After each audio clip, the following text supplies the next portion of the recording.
Hello everybody and welcome to episode 2 of the ICU.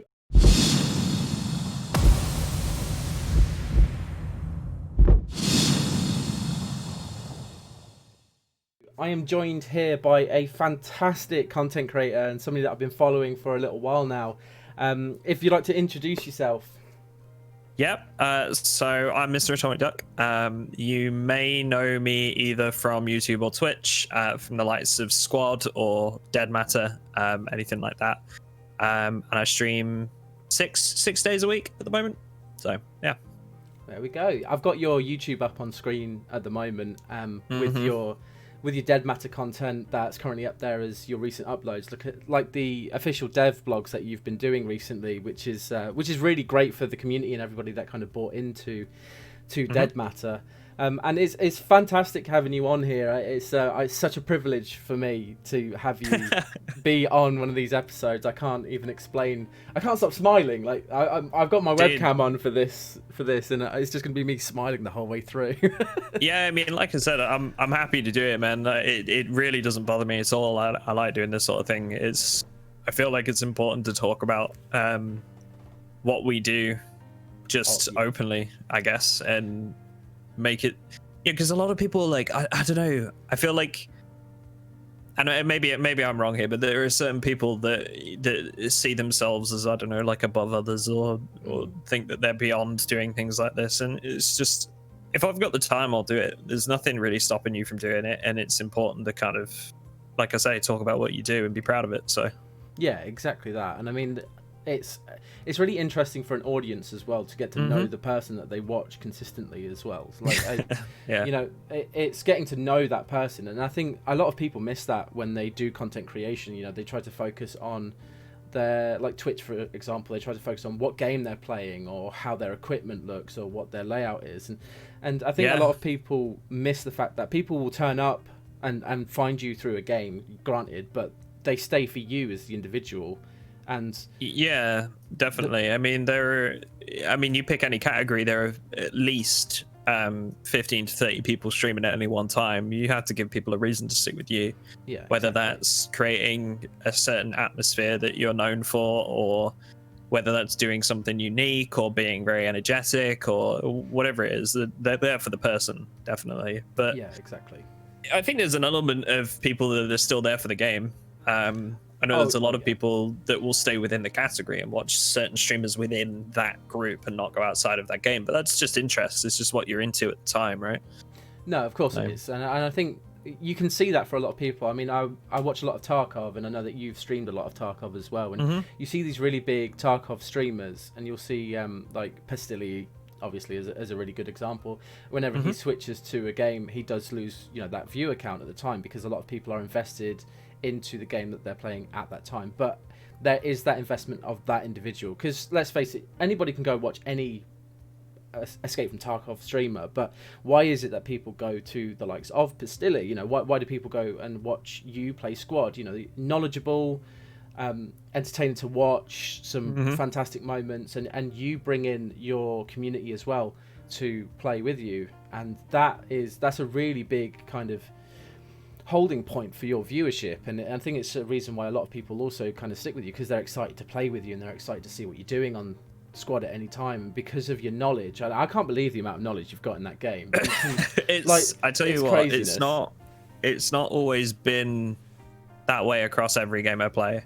I think Pestley is a great example for me, because that man has put in, I mean, the work that he's done and the hours that he has done to get where he is absolutely nuts. The amount of YouTube content the guy puts out is crazy, and I don't know how he does it, because I really struggle to do more than like one video a week.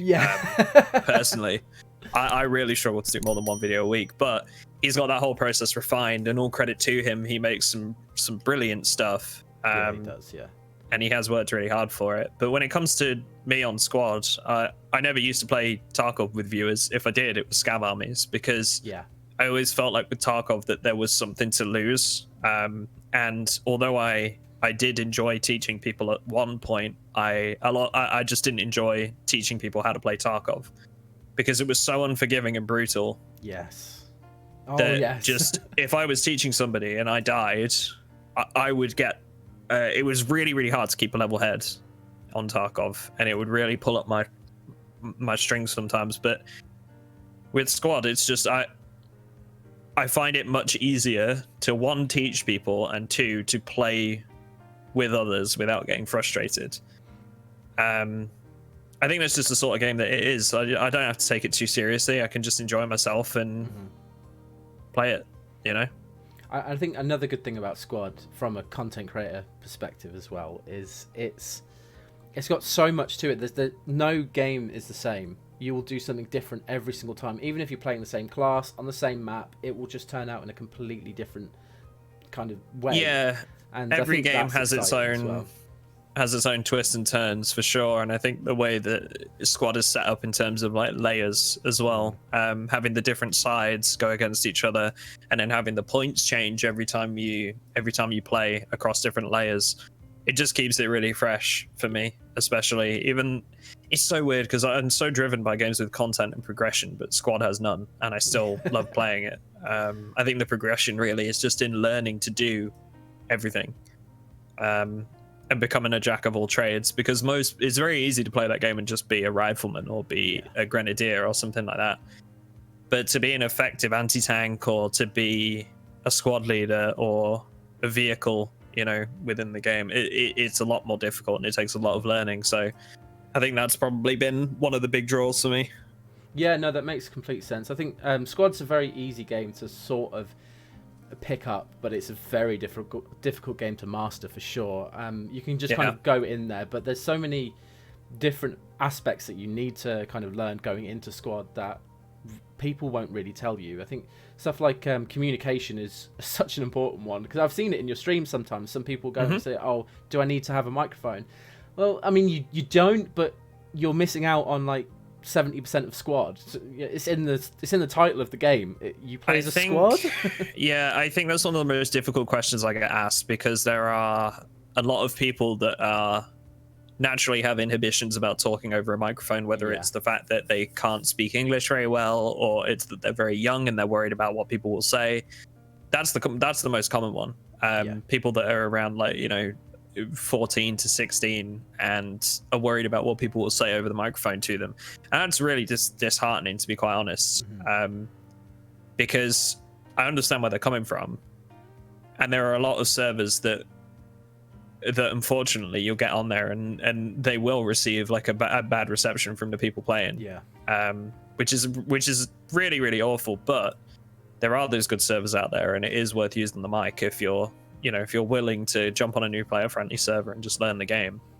Oh, for sure. I mean, my experience with the game as well has been kind of that. You know, learning the game. I've said to people, it's my first time doing this, or it's my first time doing that, and a lot of kind of squad leaders and people across the squad that I'm in, they've been really helpful, and they've, you know, helped me kind of develop my squad gameplay and everything along those lines. And there are, you're right, there are those people in the community that are just fantastic, and that will help you as much as possible. And then of course with any game, you get your toxic people, you get your trolls, and all of that fantastic stuff, and that just comes with the territory, especially as Squad. You know, Squad's been quite popular over the last couple of months as well, and you can just tell that it's brought in some people from other genres of games, let's say, and it's not quite mixed them into the community all that well. Yeah, but I think ever since the big streamers took it on, obviously we were talking about them earlier, but the likes of Pestily, Shroud, all sorts of these big streamers came to play it as of 1.0, and it was really, really good to see, because it's brought some people that have stayed with the community, and it's helped the Twitch directory grow, especially because the Twitch directory was nearly non-existent before 1.0. There were still people streaming it and, you know, people playing it, but it didn't really have all that much viewership at all.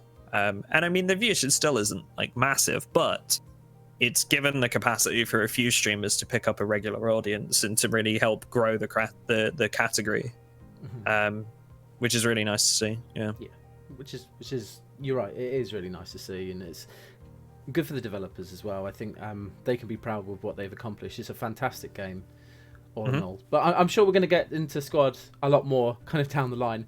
But I really wanted to. I sent you questions already. They're very similar to the ones that I used in the last episode, and I really want to get to know kind of your thoughts about the industry as a whole, and your reasons for getting into this industry. And so the first question that I sent to you was, why did you want to become a content creator? Okay, so good question. And I think, to be honest, it's perhaps not as much of a detailed answer as you might be hoping for, but it was basically just because I don't like gaming alone. I'm a very social person when it comes to gaming, which is different because in real life I'm exactly the opposite. but when it comes to gaming, I like to play whatever it is. I like to do that with friends. Yeah. I don't think gaming is the same if you're not doing it with people. I think community is what it's all about for me. And when it comes to whatever I'm streaming, really, again, I like to do it either for an audience, or I like to play with my viewers, or whatever it might be. But yeah, it was just because I don't enjoy gaming by myself, to be quite honest. It's just not the same. I feel like community is a big part of whatever game I'm playing, whether it's World of Warcraft, for example, which is where I spent like many years playing video games, or games like Squad, where I like to run with a squad full of viewers, so I mean, that's completely fair. And I think a lot of people got into Twitch, especially in the early years. I know doing some research that, of course, you didn't start back in 2014, but we'll get onto that shortly anyway. But yeah, I'm exactly the same. I am completely introverted in every way possible. I hate the outdoors. It's cold. It's miserable. I don't like people. But gaming is so social that it's unreal. I've made some fantastic friends whilst gaming. I've gone to America to see people that I've met through gaming and hung out with them for a few weeks and got to know people that I would never have the chance to know before. And that's what I think gaming, and especially Twitch, gives to a lot of people. And the fact that, with your completely honest answer, that you did it to, be more social and play games with people, that's such a fantastic and genuine answer, because that's what it's all about. That's why we do it, and that's why I'm sure that you do it. You want to have that interaction. I've always said, like, I'd be lying if I said that I didn't want to do it as a full-time. Of course, everybody wants to do it full-time, let's face it. Yeah, but I mean, the initial reason behind it was just because I wanted to game with other people, and that was a great way to do it. It's hard to talk about because obviously, like, you can come off as very what's the word I'm looking for? I guess self-interested. I would love to be able to do it full-time, and that is my ultimate goal. Yeah. But having said that, I'm completely happy with where I am, and I think that's been a large part of what's got me to where I am now, is just being happy with where I'm at. Always strive for something more, always push for something better, but I don't mind being where I am, and I'm happy to wait as long as that takes. Which, like you said, I started back in like 2014, and I took a break for quite a while, but when I came back, and yeah, it was like I think I've now been streaming for almost 4 years now again, but if not more. But it was very easy for me just to realize that, if I just have 10 viewers or whatever it is for however long, that's okay. I don't mind. I'll wait. It's a fantastic attitude to have, and I think a lot of people go into this without that attitude, and it's another reason why I wanted to do this series, was so that if anybody is looking to get into content creation or is starting their journey into content creation, is what do other streamers and other content creators think about their progression and what their attitude was through that progression, and what their experience has been, and the reasons as to why they got into it. Because I think people that get into it to become what they would quote unquote call rich and famous, that's all the kind of wrong reasons, in my opinion. Oh, it is. And there are people that do that, but I think what a lot of people don't understand is that it's not a sprint. This is very much a marathon. And like you said, you know, you dabbled back in 2014. You then got back into it, and you've been streaming, you know, for 4 years. I've got that here. You started back in, I think you were back into streaming in 2016 August. And you know, that's been a very, very gradual progression through. And now, you know, 4 years on from this year, it's been a lot of this year, you know, with EFT, Squad, and Dead Matter. You've seen that really, you know, jump up in progression, which I think you definitely deserve. Your content for sure deserves that. And thanks, man. Appreciate it. I think that's very much based on your attitude towards this. You know, it's not a way to, you know, that your end goal is to kind of hit that point where you're comfortable, you can do this full time. And it's an end goal for a lot of people. But I think from what I can see of your content, you went into this to, one, make friends that you could play with, but also to try and educate people on different games and other interests, your own interests across the board. Because for me, that's what I can see. Definitely enjoy teaching it. I definitely enjoy the aspect where I'm able to teach people certain things, and just like, I think one of the biggest examples is Squad and vehicle weak points and stuff like that. It's one of those things that never gets taught. The game doesn't tell you. And just like being able to say, hey, if you hit a vehicle here, it's going to do however much more damage is a pretty good thing to be able to teach people. And I like doing it. There's so much to be able to teach on that game. It's crazy, and that's why it suits me, I think, more than some others. So kind of moving on from that, I really want to know who your inspirations were for content creation as a whole piece. You know, who inspired you to either get into it or to try something different, or, you know, change your content creation into a different direction? There's been a few people over the years, but I think the biggest I would say group of streamers that I took inspiration from would probably be the marksmen, on the likes of Tarkov. So I'm talking Markstrom, Deadly Slob, P-Bro, now goes by Pep, Cotton. Those guys were a big incentive for me, and it made me look at a lot of the things I was doing, and say, okay, this is what I need to do to improve. But there's also been a lot of people along the way that have helped me improve without me really looking for it. So I have a friend of mine called Defrag, and for example, before this I was streaming on a Blue Yeti, which, don't get me wrong, is a good mic to get you started. Blue Yeti, I know where you're going with it. It's a good mic to get you started, but that thing is majorly oversold as a streaming mic that will see you good and sorted forever, and it's just not the case. No, because if you are somebody that likes to get hyped or energetic or anything like that, that thing peaks and cracks like a motherfucker. Yes. I'm sorry, excuse my French, but no, to go ahead. I mean, I got, like I said, I've got a Blue Yeti. Somebody 5 houses down from me would fart and blame it on me, and the mic would pick it up. Do you know what I mean? It's really not great for certain things. So yeah, the guy Defrag put me on to an Audio Technica 2020 and then a Yamaha MG10XU mixer. And I mean, the proof is in the pudding, and that sort of thing is really, really important for first impressions. And it was the marksman team that made me realize 3 things.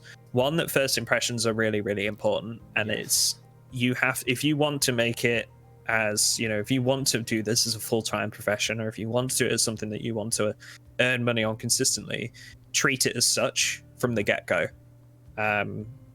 You should be looking at it and saying, okay, what can I do to improve this and make it look professional? Because if people come into your stream and see that it's not professional, and, you know, your panels are all a bit mismatched, or they've clearly been ripped from somewhere else or whatever, it doesn't strike you immediately as, okay, this person means business. It strikes you as maybe they're just somebody that likes to do it for fun, which is a completely different vibe. The other thing that they taught me was that you should never compromise for your audience in terms of game choice, which by that I mean, I streamed Tarkov for a long time. I stopped enjoying Tarkov. I stopped playing Tarkov and decided to stream something else. yes, you might lose viewers doing it, and you're going to lose quite a few of them, but ultimately you have to reevaluate why you were there, and know that your stream isn't going to be the same if you're not enjoying it, and you are going to grow to hate it otherwise. So if you play something that you truly enjoy, you're going to give the best vibes off, you're going to give the best impressions, and the people that come in are then going to stay. In my opinion, it's my way of looking at it. And thirdly, they taught me that community is everything. When it comes to Twitch, community is everything. Whether you talk about the fact that, you know, for example, obviously with my Discord, I love the guys on my Discord. We've been especially active the past few weeks, with more people coming in from squad. I love some of the stuff that comes out of it. There's been some very creative things come out of that, like people making art about the channel, or just the other week we had somebody create a lamp at home for the channel. I had somebody the other day offered to send us some snacks from Australia that I might not know. Pato, by any chance? That is Pato, yeah, yes. Of course it is. But community is everything, and the more that you make people feel included, and the more that you are able to get involved with that, you're going to do two things, which is, one, they're going to feel like they're there for a reason, they're going to stay with you, and they're going to be loyal to the channel, and two, you're going to enjoy it more. The more you get invested with it, the more you're going to enjoy just being around those people, and you're going to look forward to seeing them in chat as much as they're going to look forward to being there. So community is everything, and the Marksman team really taught me that, because they have such a good way of linking viewers to each other's channels, and even across different games, and you see so many of the same faces in chat, and they're so good at driving that. So yeah, I definitely took a lot away from those guys, and I have to especially say thank you to Pep, Cotton, and Markstrom, because I've had conversation with those guys in the past over various things, and they've all been incredibly helpful, whether it's over uploading things to YouTube in the best quality, or, you know, drawing more people in over a certain category and making sure that I do certain things. They've all just been incredibly useful and helpful, and just willing to do so, despite the fact that, you know, I'm at the time I was, you know, a 10 to 20 viewer Andy that could potentially mean nothing to someone of that size. So yeah, it means a lot that they do that sort of thing, for sure. I don't think I could agree with you more on all of those points, and it's great to hear the kind of, and I think that's what the whole community of Tarkov did really well, was they were really inclusive to just everybody across that category. And you know, I completely agree with you to all your points as well. Audio, in my opinion, and a lot of other people's opinion, is more important than video at the moment. That's just from a quality perspective. Audio is always more important, he says, with a really terrible USB mic, which, you know, anyway. You're right, having that kind of professional look about the stream is also really important, and retention is, in my opinion, more important than discoverability in a lot of ways, because you're correct. Having a community that is active brings out such joy in a creator. I mean, I've got a very small community, but they're fantastic, and, you know, I've had a viewer send me something, I've had everybody involved, we've played games, and, you know, it's such a humbling experience to see these people being active, and, you know, having a chat with you and asking for your advice, and being active in chat, and having just a great time and great fun. And I was smiling the whole way through you kind of discussing that, because, you know, you're leaps and bounds ahead of where I am, but I can completely understand what you're talking about, because I'm slowly getting that experience as well of community is king, and having a fantastic community, it just makes everything sweeter. It's just better in every single way. Yeah, everything's better with a bunch of people that are invested in what you're doing, for sure. I mean, I think for me, a large part of it is the community. And when I've always said this, like, I would much rather have a chat with 30 viewers and all of them be active in chat than a chat with 300 viewers and only 10 of them be active. Yeah. It's all about the interaction. Everybody's on Twitch to get an interaction from their favorite people, and that's streamers included. Yeah, exactly. I completely agree with you, but my scale's more rather have 5 than 10. But yeah, I do. I completely agree with you. That actually really, it brings me on to the next question and flows in really nicely of, how did you build that community? I mean, that's a difficult one to answer in short. But the best way I can describe it really is diversification. As much as I love Twitch, it's pants for discoverability. Yeah, it is. So when it comes to ensuring that you can build a community and getting those people to come back, to be honest, it's coming down to knowing that that you have to diversify your content. You have to go to multiple platforms and bring them to Twitch rather than the other way around. Yeah. YouTube, if you're not doing it as a creator on Twitch, you should be. Yes. Twitter, knowing that Twitter is there as a place to engage with other creators and brands, especially. You might not use it as a way to engage with your audience, but it's incredibly important if you're going to engage with developers or sponsors or look for opportunities for sponsorships in the future. It's something you need to be doing. And also just to keep those people more entwined with your community and what you're doing on a day-to-day. And it sounds stupid, and it's something that I haven't really wrapped my head around yet, and I wouldn't say I particularly know what I'm doing, but I'm learning. It's TikTok. It sounds silly, but there is an audience. There is an audience there for that sort of thing, for Twitch clips. It's as simple as cropping a video down into the right resolution and uploading it. It doesn't have to be a video of you dancing or making a fool of yourself or anything like that. But if you're streaming, if you're just taking your clips from your stream, which are already there, it's worth doing. Yeah. I mean, yeah. You watch anybody across YouTube at the moment who's talking about content creation as an industry, as a job. You've got your Devon Nashes, your Harris Hellers, your Ashneys, all of those fantastic YouTubers. They all seem to be singing off the same hymn sheet of, the discoverability aspect. As you were right, it is completely crap on Twitch. It's just too saturated as a platform, and there's no algorithm there to assist on discoverability, whereas YouTube's got a fantastic algorithm.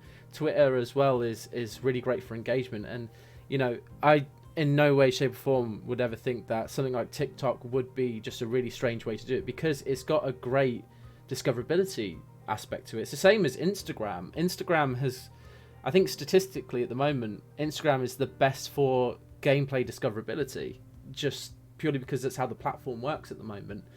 So yeah, Instagram isn't one that I've learned yet. It's one that I've looked at quite a bit, but I'm just not particularly. I think I'm the same with you there. I can't get my head around it. No, and streamers like do you know? You will know Tweak, EFT streamer. He does really, really well on Instagram. I think he's got it nailed down, and it's fantastic to see Tweak on Instagram. He's very knowledgeable about it. I tried to look at it and I went, what?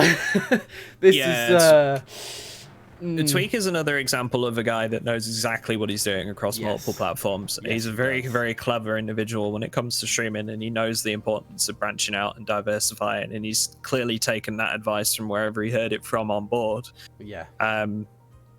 So he 100% definitely needs to diversify your content, and that's how you're going to grow your audience. You have to realize that streaming on Twitch is obviously important, but it's what I consider the fun part. Yeah, me too. You can do Twitch for sure, but it's the fun bit, and it's definitely not going to be the only bit that you do. And if you want to grow an audience, you have to realize that there's more to it than that.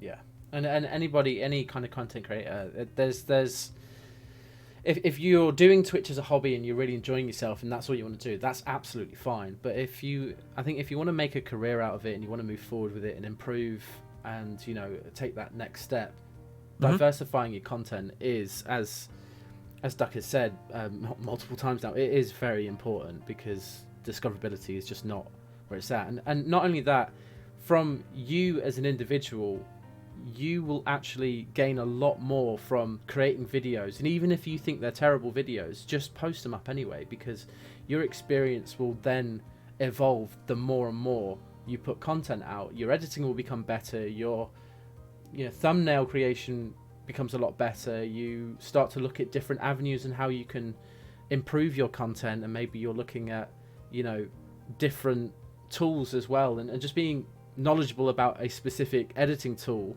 is more experience than you would have had before you started doing this. So it's diversifying is a fantastic idea, not just for discoverability, but for also upskilling yourself as a creator.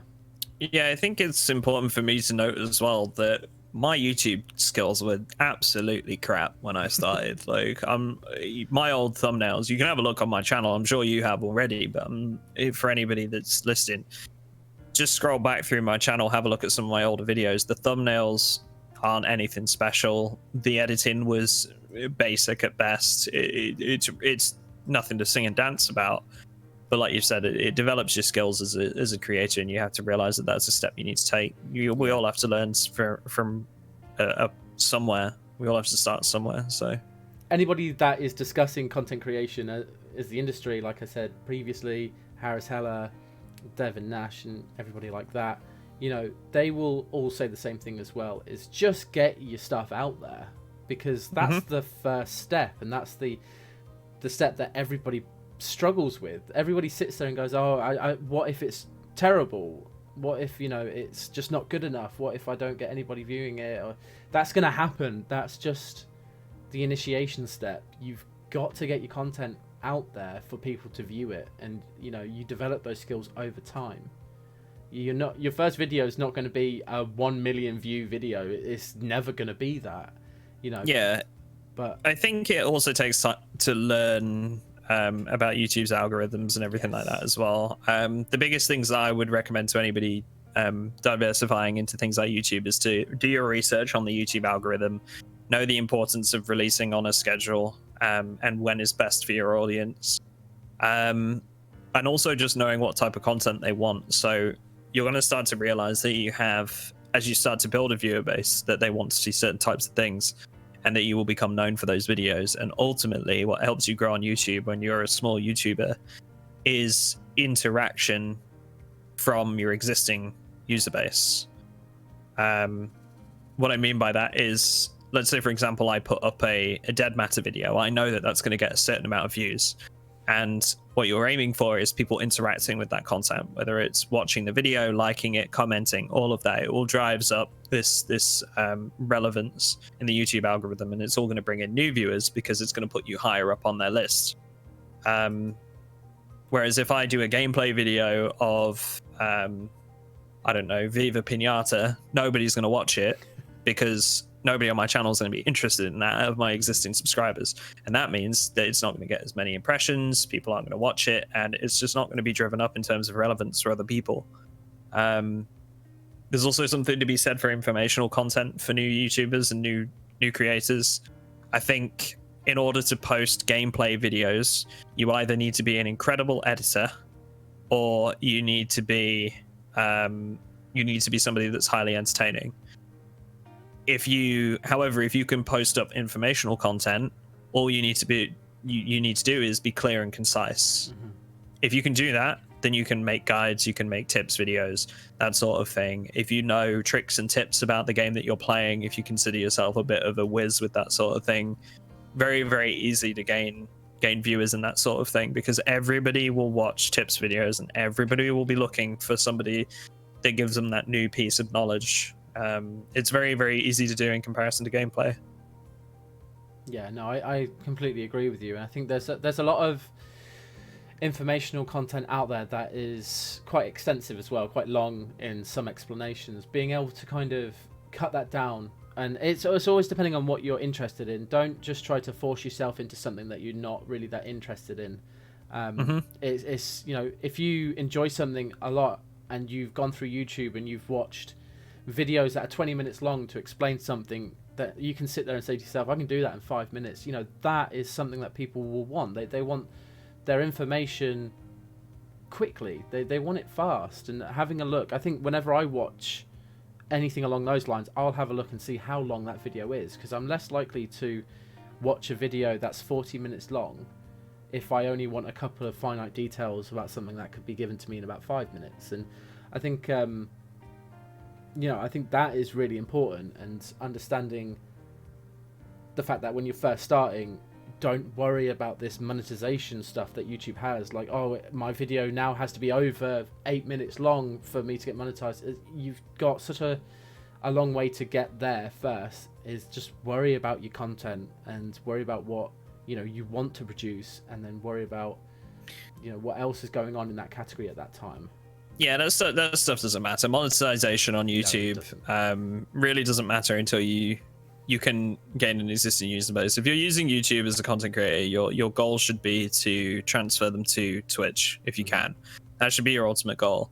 Whilst it's great growing a YouTube channel, in my opinion, it's not great for revenue. And the way that you want to look at it, if you want to make money from it, is that you need to be transferring them to another platform. Yeah. So with that in mind, try and make your videos as useful as possible to make people want to watch more of them. That's the best way that you're gonna, get people over to other platforms, in my opinion, is just by making good videos. It's as simple as that. Make good stuff, make it easy to follow, make it concise, make it clear, and don't worry about making revenue from it at all. Just put it out of your mind. And take your time. Like I said earlier, yeah, it's not a sprint. This is very much a marathon through and through. This leads me on to my next question then, which is, where would you say you've been the most successful with content creation? Oh God. Most successful, I think, would probably be on YouTube with Dead Matter, 100%. I mean, obviously there are a couple of instances where I was able to transfer that over to Twitch, and plenty of people come by the Twitch channel and the Discord and talk about my Dead Matter content, which is great.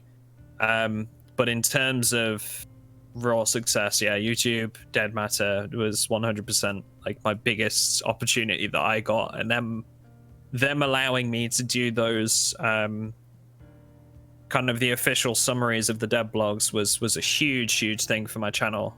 Very, very thankful for that opportunity, and to be honest, they're just a very down-to-earth set of guys. So yeah, I think that was where I saw the most success. I don't know whether we're going to get anything like that again in the future. I hope obviously that opportunities keep coming my way, but really it's just a matter of creating those opportunities for yourself and making sure that you're taking them. Setting up business emails in your description on Twitch and making sure that it's in your Twitter bio, and taking interest in new games that come up, not being afraid to try something new. Just create those opportunities for yourself. But that was definitely where I saw the most success personally. Mm-hmm. Sometimes I get a lot of criticism around Dead Matter that I only do videos on it because of that, and it makes me money. But initially I took interest in that product, in the project, I should say, as well, because it was interesting. I'm a survival gamer. I love zombie games. It to me, it still has massive potential, despite the, whatever you say about the launch, which wasn't ideal and wasn't the best launch ever. But it's an early access title. That sort of thing is kind of par for the course. Yeah. You have to be expecting that sort of thing. And they've turned around and said, yeah, we know this wasn't as good as it could have been. This is what we want to do to fix it. Stick with us and we'll get you a finished product. And the fact that they're no longer taking sales until it gets to Steam Early Access, to me, says that these guys know what they're doing. They know that they've got a lot of work to do, and they're prepared to do it. Yeah. I have a lot of respect for them as a team and the people on it as well. Obviously, I've grown to form some lasting relationships with the people on the team, and I love them. They're awesome dudes. They really are. I've got nothing but respect for them. So when people come into my channel and say like, "Oh, you're just doing this for the money," and you know, it's the best thing that you've got for your channel, and that's what you're hanging on to and stuff like that. Because I've had some really nasty comments. I'm, you know, perfectly happy to take those and just take it on the chin, because I know that the reason I'm doing it is because I love the project. I love what they're doing. I love making videos on zombie games.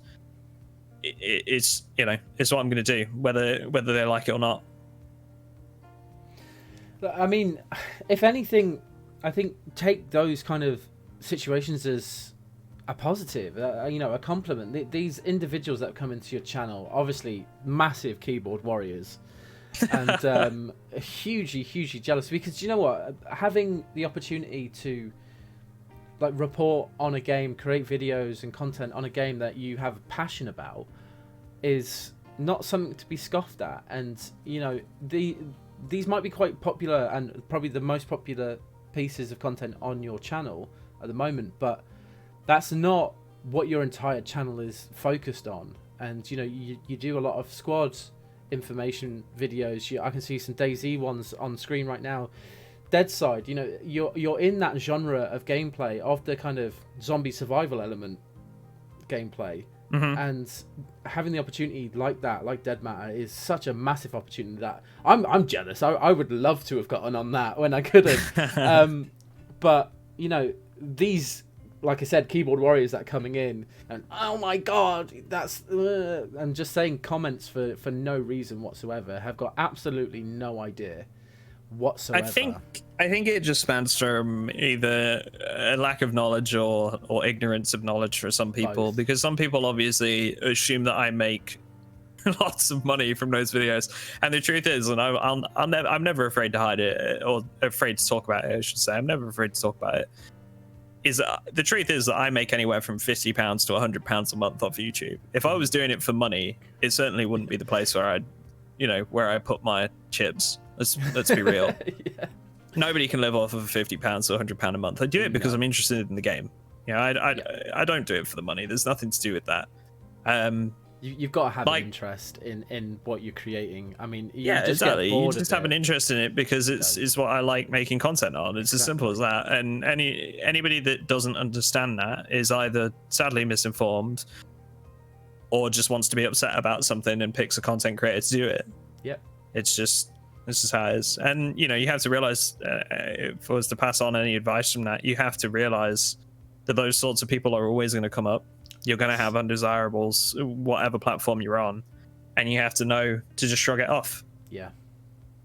It's really interesting that you kind of bring that up, because that's on every single level. It doesn't matter where you are, at the tippity top or at the bottom, you will always get them. I was doing The Last of Us Part 2 live on stream, and me and my partner Lauren, we were playing it kind of together while she was watching me playing, because she really loved the first game. And we had this one session where it was about 5 or 6, obviously these guys just kind of came in, started abusing me, started abusing her, just for no reason whatsoever. And you've just got to get used to that kind of thing at every single level, because I can guarantee that you will get that at some point, and it's how you kind of shrug that off, move on, and you know, just don't listen to it, because there's no reason to have to listen to that kind of thing. I think being able to remove those kind of people out of your chat, your community, and all of that good stuff is something that people should be doing. And I've said this to a content creator recently. They were having a bit of trouble with somebody who was quite pushy and quite forceful to kind of collaborate together. And this person is a really good friend of mine. And I said to him, you know, you've got to kind of go forward with how you want your community to be. You know, if you start getting these people who are really forceful and really uncomfortable, that kind of spreads out to the rest of the people in the community, and people can start to feel uncomfortable. And squashing that down, I think, is really important. Or having a conversation with that person, because I feel like sometimes streamers believe that viewers, especially as a smaller content creator, viewers have too much power in terms of, I can say anything to you, you're a small streamer, you're just happy that I'm there. Do you know what I mean? And 100%. Getting past that mental block of, well, I do want you as a viewer, is a really important initiation step. And just saying to that person, look, I don't want you here because you're just toxic. You're bringing the whole kind of mood down, the situation down, which, you know, there needs to be more empowerment and confidence in, especially the smaller creators like myself, to just squash that shit out and just move it out as soon as possible, because it's not necessary and it's not fair. It's as simple as, if somebody's toxic, it doesn't matter who they are, you have to be prepared to throw them away. Exactly. It doesn't matter whether it's somebody that's coming into your channel for the first time, or a long-time viewer, or a moderator, or a sub, or whatever it is. I know a lot of people have like tier 3 subs, for example, or people that make large donations, and sometimes they can just be assholes. You have to put that first, because at the end of the day, you're trying to grow money. You're not trying, you're trying to grow a community, not make quick money. Yeah. So you have to be ready to do that. You just have to. It doesn't matter in what capacity it is or who it is. Exactly. And once you get past that first block, I think that's a huge kind of sigh of relief when you do. I remember I've had that so many times, because I'm like you. I tried to do this 5, 6 years ago, on and off, and I've only started to get back into it over the last couple of months. But back then, when discoverability was a little bit better, it was, you would get them constantly, and trying to get through that first barrier was very difficult. But you kind of do have a sigh of relief, and you just go, oh, thank God. Thank God. Yeah, that's it. You've just got to be ready to do it, man. Yeah. And like you say, everybody goes through that step. Everybody has it at some point. Exactly. Moving on. So this one, completely up to you, of course, if you want to go into detail about it. But, you know, how do you manage balancing kind of streaming with your home or work life or anything along those lines? With great difficulty. Yeah. I don't think anybody can say that they've done it easily, and if they ever tell you that it's easy, then they're lying to you. Yeah. But it's just really, I guess it's just knowing that, you know, you need balance in all things. It doesn't matter what it is. Whether you have university, or you have a job on the side, or whatever you have, or whether stream is just a fun time for you, you just have to be ready to balance it with other things and make sure that you put what's important to you first, whether that is your stream or something else. Yeah.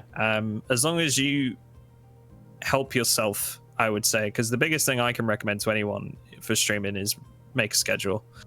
Yes. Because there are 2 aspects to it, and one is, you know, obviously bringing in viewers consistently because they know when to tune in, but it's also just give yourself that work-life balance, man. I think it's really important just to make sure that you've got that balance between everything in your life, to be honest, and that can be said about anything, not just Twitch streaming. But for me, right now, I stream from midday to 6 p.m. and that gives me enough time in my day for everything else that I need. You know, I'm not getting up too early. But I still have a bunch of energy during the day, and I can do what matters to me most, whether that's streaming or just making sure that I have the morning to go and do what I want to do, or apply for work or anything like that, whatever it might be. Likewise, when I was in work before COVID, I finished work at 2 p.m. I was very fortunate. I had a job that I worked from home, and I was able to finish at 2 p.m. So I streamed after that. And when I was at university, and when I was working different hours, I would stream in the evenings. And evening streaming wasn't for me. I wouldn't like to go back to it. But again, it's just a matter of knowing where where your work-life balance needs to be. Yeah, I completely agree with you. I mean, I have a very similar experience at the moment. I work full-time at the moment, Monday to Friday, 8 to 4, and I still try my best to pump out 2 videos a week, 3 streams a week. Anybody that's interested, Wednesday, Friday, and Sunday at 8 p.m. And try to be as engaging on Discord and on Twitter. And I can tell you, it's not it's just not easy when you've got a full-time job on top of that as well. And I live with my partner. I've got a little pupper who's an absolute nightmare, bless her. But it is very difficult to try and balance this around as well. And I completely understand where you're coming from. It's so hard to balance it through and through, but balancing it is key. And I think a lot of people think that if I stream every waking hour, I'll be discovered, and it's just not the case whatsoever. That's why at this stage I only stream 3 times a week, because that's the bit that I enjoy. I love streaming. It's just so much fun to have that interaction straight off the bat. But I do everything else off the back end to try and up that engagement more. And I think a lot of people don't realize that once you stop the stream, if the only thing that you do is stream, you cannot engage anywhere else, and your content is not around anywhere else.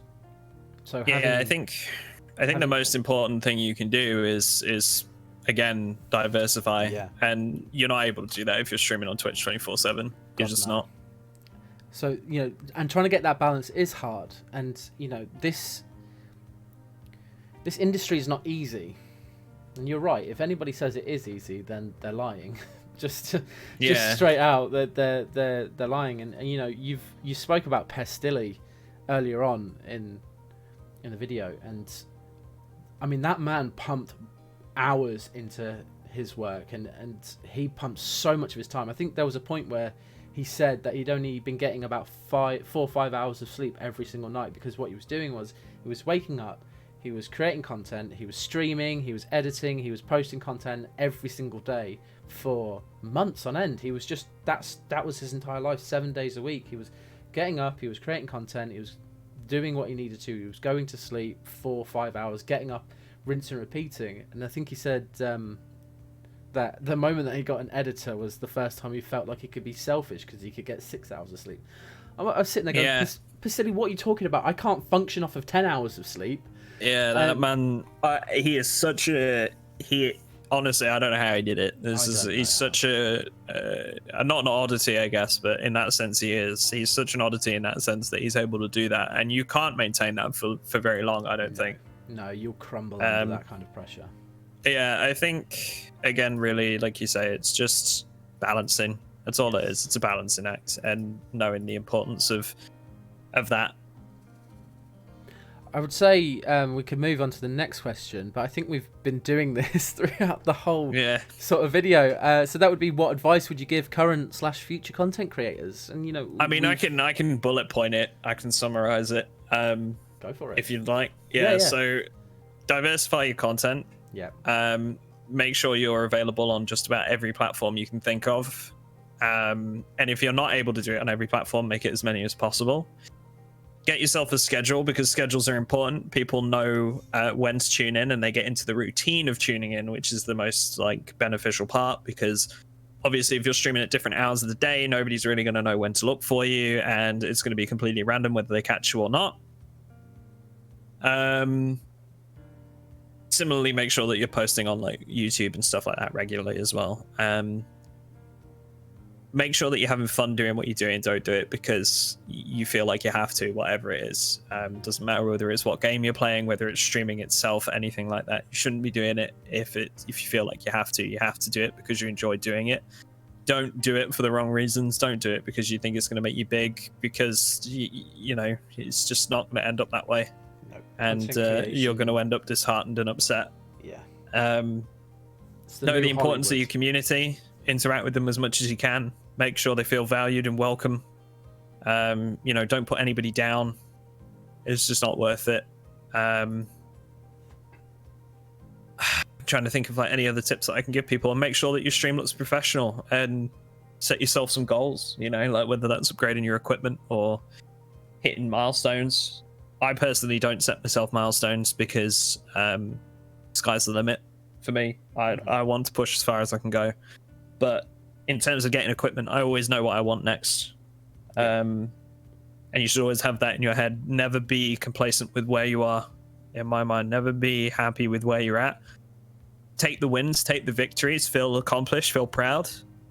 But move on to something and identify what you want to go for next. Mm-hmm. So I think that's pretty much what I'd give everybody. I don't think there's anything else that I can really tack onto that. No, I think they're all brilliant points. I really do. You know, following on from them, you know, learn from the mistakes that you make, for sure. Mm-hmm. And content is king. Buying the most expensive equipment in the world at such a small level will not bring in the discoverability you think it will. Having the best equipment, the best microphones, the best cameras, you know. Yeah, you have to enjoy what you're doing and make sure you're doing it regularly. Exactly. Obviously, having the best equipment is going to help, but it's not going to make the streamer. I'd even actively advise buying. I'd actively advise against buying like the best equipment until you're sure it's what you want to do. Yeah. You know, I could recommend loads of things to people about like what gear they'd want and stuff, and I enjoy doing that sort of thing. But really, you have to be sure first and foremost that it's something you want to do, and you might not know that until you're about 3 or 4 months in, if that. Yeah, exactly. So, you know, take your time with it, but have those goals in your head as to what you want. And there we go. That's all of the questions really that I had up. All this research and these notes, they didn't really get onto much of it, but that's absolutely fine. I've loved having this conversation with you so much. It's perfect timing, really, because I've just done a full mining run during that on Star Citizen. I'm completely addicted, but there we go. That's brilliant. I finally found somebody who's also just as addicted as I have been. I've stopped playing that game purely because I didn't have anybody to play with. So, unfortunately, you're going to get messages from me every 5 minutes now. Sorry. No, you're all good. You're all good. I've been thoroughly hooked into this game recently. Just discovering all the little bits and bobs about it, and it's one of those games that you once you start properly looking into it, there is so much to do. Yes, there really is. And just like with what we said at the start of this video, you know, playing with people, especially on Star Citizen, is a lot more fun than playing alone. Oh yeah, absolutely. But that's it. Duck, you've been absolutely fantastic. Do you please, by all means, plug away? I've had your Twitch and your YouTube kind of up most of this video, but I'm going to pop all your links, everything that I can down in the description. Awesome. Again, you've been so thankful. Is there anything you want to say before we end? I mean, I won't plug my own channels and stuff like that, but, you know, I guess just if people are worried that, you know, they're not going anywhere on Twitch, because you bump into quite a few people that are. If you're worried about you're not going anywhere, don't be afraid to try new things. Don't be afraid to go out there and diversify your content. Just get out there and do something. I mean, the best thing that I can really say is I'm not a cinematic person. I've had no editing experience at all until I started making YouTube videos or anything like that. But it didn't stop me from going out there and making, you know, cinematic projects for Dead Matter or something like that. It didn't stop me from making guides. It didn't stop me from making gameplay videos, trying to put my unique twist on things. Just go out there and do it. Just don't think about it. Do it and see where it takes you. Because at the end of the day, it takes you. If it takes you nowhere, you've tried it. You can say you've done it, and that's another thing off the list. And there you go. All right, guys. Well, we'll end it there. Thank you again so much for doing this with me. I've had an absolute blast. Everybody who's watched, I hope that you've had great fun as well. It's really interesting getting to know, you know, other content creators and why they started, what they've started and how they've kind of progressed. And I think my pleasure, man. I've got so much information out of this, and it's been so interesting to speak to you about your experiences. And I think hopefully everybody who watches it will feel exactly the same. So thank you so much for doing this. Yeah, no problem, man. And thank you everybody that has watched it. I love each and every single one of you. But for now, we'll end it there. And yeah, I will hopefully see you on the next one. Thanks, everybody.